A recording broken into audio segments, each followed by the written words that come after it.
Hello, AP Physics. So this will be my video on dynamics, or better known as forces.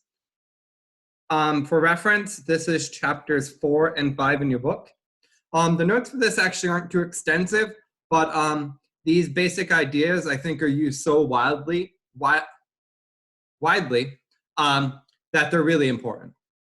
So this will just be one page of paper with, I think, what you need as the key understandings and what connections you need to make.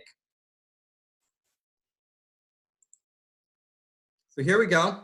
So the first thing to understand, of course, is Newton's laws. Most importantly, Newton's second law. Acceleration equals the net force divided by mass.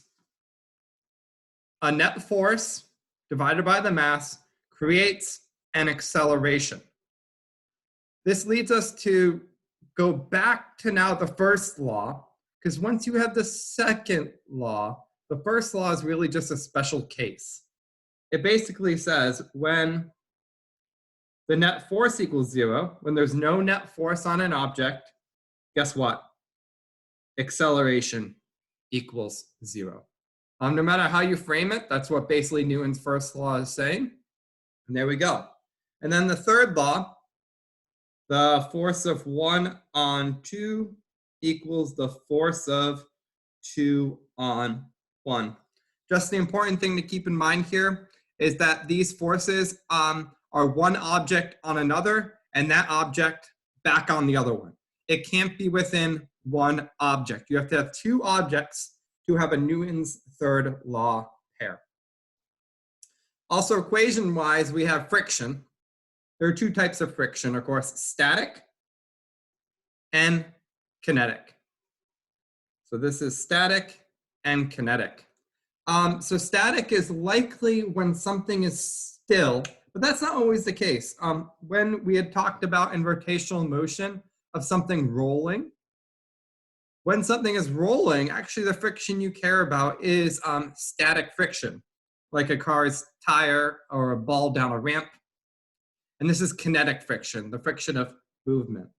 I like to just write the basic friction equation and have in my mind, so the force due to friction equals mu, your friction constant, which matters if it's static or kinetic.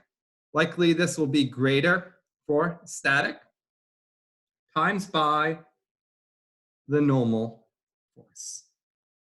So really just this equation and this equation is enough to do everything you need to do in dynamics or forces. Besides that, it's all applications.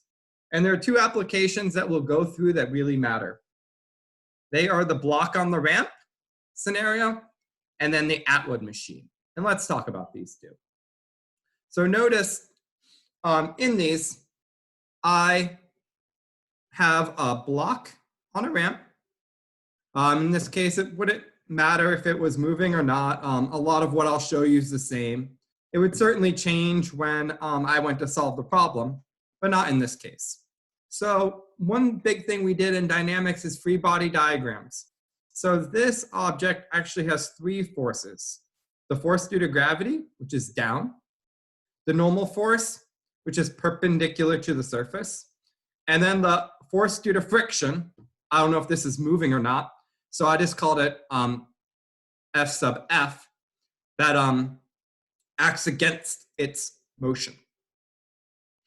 So here is my XY axis. It's always important when you're doing a ramp problem to make the ramp all in one plane. So the motion is going to be along this plane. You want all the motion on the X axis in this case. So this here is the free body diagram. But what's important is you're often going to be looking at the free body diagram broken into its components.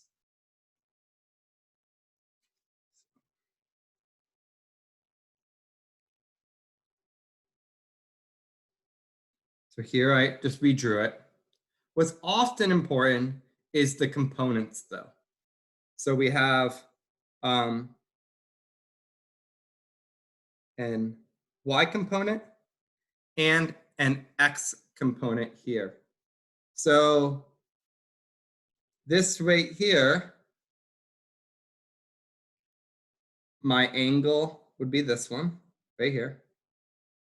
So I am adjacent to my angle. So this side is FG cosine theta versus right here is FG sine theta when I went to solve problems. Often your first step here is that because I've set my axes in this way, all my motion's in the x, none of my motion's in the y. So I can write a simple equation that Fn equals Fg cosine theta. And that usually unlocks a lot of important information in problems like this. When you can do that, that you can use then in different parts to solve for friction, to solve for acceleration, or whatever you happen to be doing here. Then we also have the Atwood machine. So the classic Atwood machine is you have a pulley and then two masses. One of the masses is going to be greater, causing an acceleration in the system. Here's a free body diagram for one of the masses. So you have Fg down and Ft up. Remember the important things in this simple Atwood machine? We always said that Ft here will cancel out Ft here. So when we write our net force equation, which is this bottom one, the mass of 1 plus 2a, the net force, is going to equal, in this case, this is the mass that's greater, m2g, the force due to gravity from the second, minus m1g is my net force equation.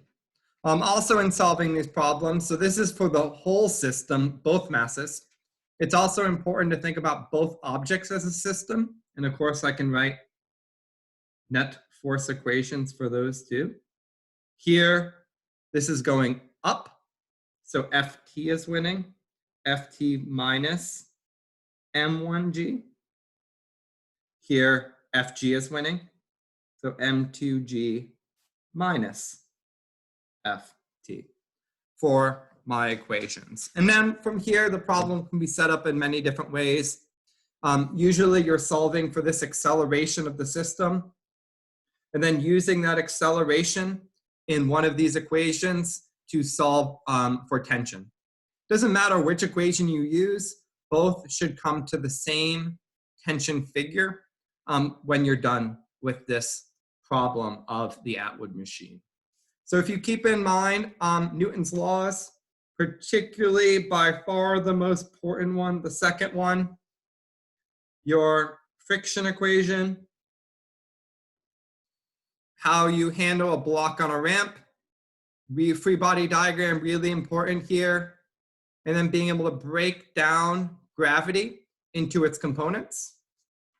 Then finally, the Atwood machine, which the key is always end up writing your three equations to solve for acceleration and then tension. And that's all I got. See you later.